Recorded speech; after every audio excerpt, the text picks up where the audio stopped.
Okay, I fucked up. Alright. So. Wait, I had 17 minutes that time. Anyway, back to Doctor Who. I'm currently. Here, I'll show you what I'm doing. I'm currently rearranging my shelf there. You can see it. So. But Doctor Who, the episode is Boomtown. And this episode brings back the Slitheen known as Margaret. Or what their name was? Plun. Something like that. I don't know. The Doctor, Jack, and Rose, they land in Cardiff. And they are greeted by Mickey, who is taking a train there. And the Doctor soon realizes that one Slitheen, Margaret, has survived. So he plans to take her back to Raxacora Falafatorius, so that she can be home. But she says so she gets there, she'll be tried and convicted and sentenced to death, which the Doctor has no problems with, because at this stage the Doctor, he's, they have a conversation. There's this whole conversation which I can't go into because it takes too long, but it's so Margaret wants to have a last supper, the proverbial last supper before you die.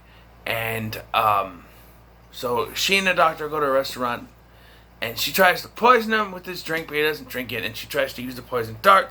He's aware of it, and she tries to use the poison from her mouth, and he sprays her with breath spray, which is kind of funny.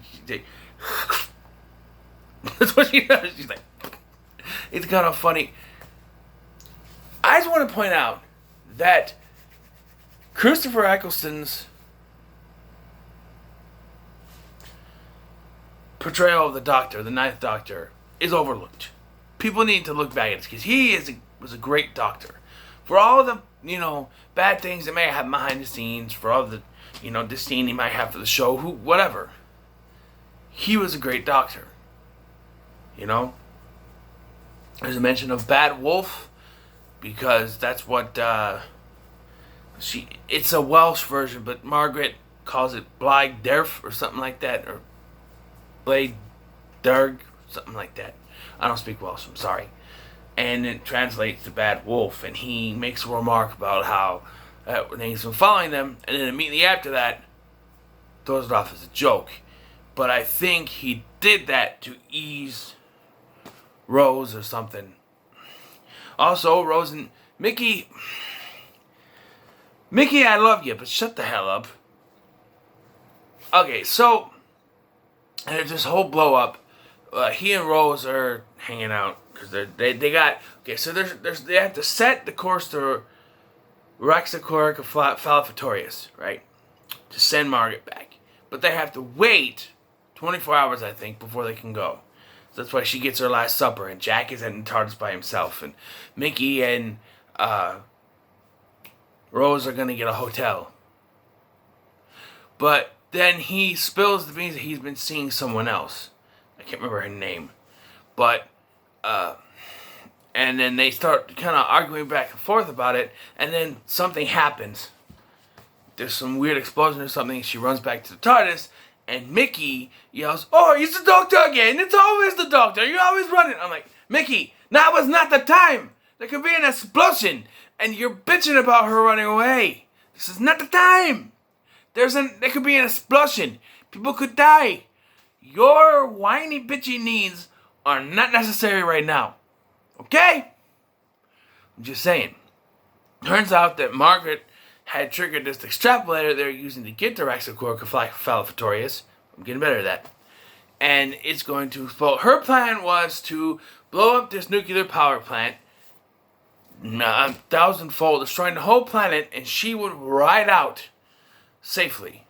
Well, then she tries to do it this way, on a little surfboard, so to speak. And, but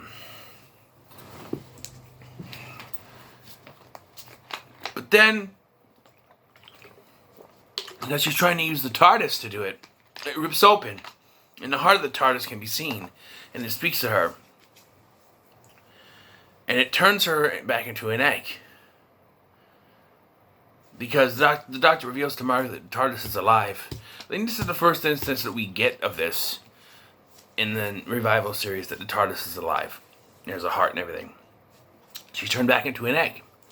And so now they can drop her safely back at Rexacor Falvatorius and say, raise it right.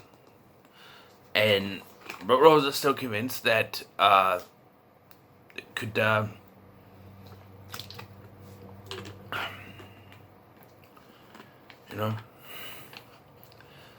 she could do bad things, and he's like, that's her choice. One thing I want to highlight is that there is a point in this episode where Margaret takes this woman, confronts her, tells her that this and this is going to happen, which is going to leak her plan.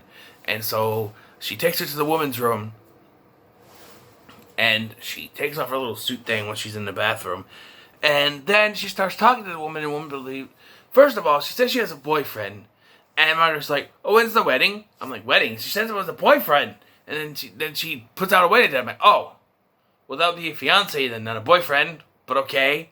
And then she says that she's pregnant. So Margaret lets her go.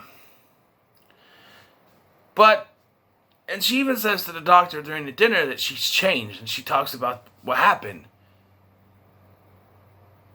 But then she turns around and is going to blow up the earth anyway. So why was the importance of having those scenes in? Red herring, maybe? I don't know. But we're getting to the nitty-gritty of this.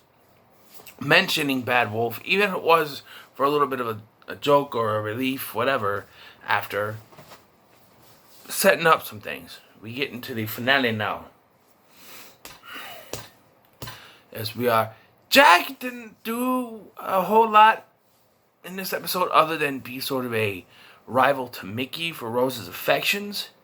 And then Mickey just reveals that he'd been seeing someone else, Trisha something. And then when Rose goes back, he's gone. Just gone. Look, I love Mickey, but his character in Series 1 is terrible. He's nothing but a whiny little baby boy. Okay? He had the chance to go with them, and he chose not to. Because he was too fucking scared to do it. And he did... And so, now, he's bitching and complaining about how she took off. Now, I understand. Boyfriend and girlfriend, you shouldn't leave each other. Well, then he should have went with. Instead of being a scary, whiny, scared little bitch. Sorry? Then he should have went with. I'm sorry, but Rose is only very, very, very partially responsible for this. If Mickey had just gone with him, and I think that's why he does in the next series, but if he had gone with him, there wouldn't be these problems. But yet he decided to be a scary little baby boy and stay back. I'm just saying. Well, all in all, this episode was actually pretty good. Memorable, I guess, but it's just, it's an episode, because you had Empty Child Doctor Dance's two-parter, right? And then you have this one, which is sort of filler, kind of filler. It's not really a big scale. Yes, explosion could be going off, but it's one alien, not some big invasion.